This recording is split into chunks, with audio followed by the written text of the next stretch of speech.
Basically, I'm using my website to collect information. I'm writing a book about nicknames.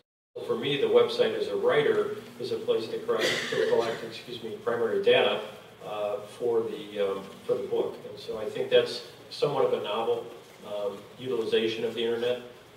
And the website is to, again, try to drive traffic to it and have it be an electronic collection mechanism, if you will, for the book effort. And so really, if I can get enough people to submit nickname stories to the website, then my job as a writer almost shifts to being somewhat editorial.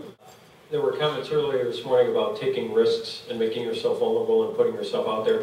I did that by creating the website, obviously, in the first place, but the funny thing is you never know what's going to happen. Turns out that my web host also hosts a website for a local woman here in Milwaukee that's a book publicist. And he says to me, he said, you know, I think my book publicist, or this book publicist would really find your book idea really, really interesting.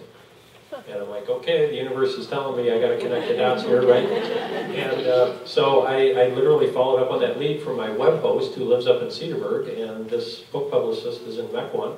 And I had coffee with her and off to the races. I mean, she said, you've got a great idea and you're passionate about it and I'd love to work with you. So, you know, sometimes in life, what looks to be obvious leads to something else. And so I went very innocently to this buddy of mine to have him help host my website.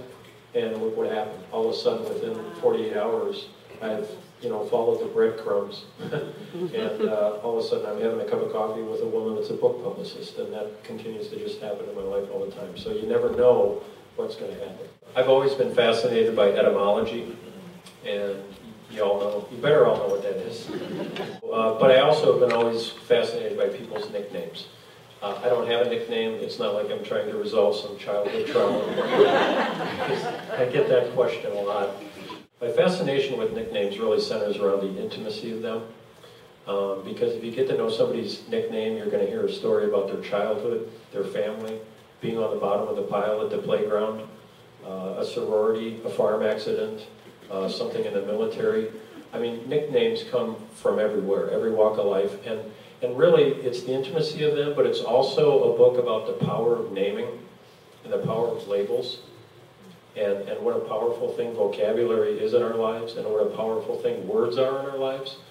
And there's also a cathartic piece to this, because what if you get a nickname that you don't like? How do you disown that nickname? Because nicknames can become your life. They can take on a life of your own. Of their own, excuse me, and once they're out there, they're out there. And for me, this is a labor of love, and it's an avocational thing after 5 o'clock and on the weekends, but that was the beauty of the web, is that it's a mechanism or a way to allow people to submit their nickname story electronically in a neutral way, in a way that they can give some thought to. The ones that I'm really interested in are very powerful and very meaningful and have a lot of texture around them or a lot of meaning behind them. And those are the stories that really are driving my desire to write this book.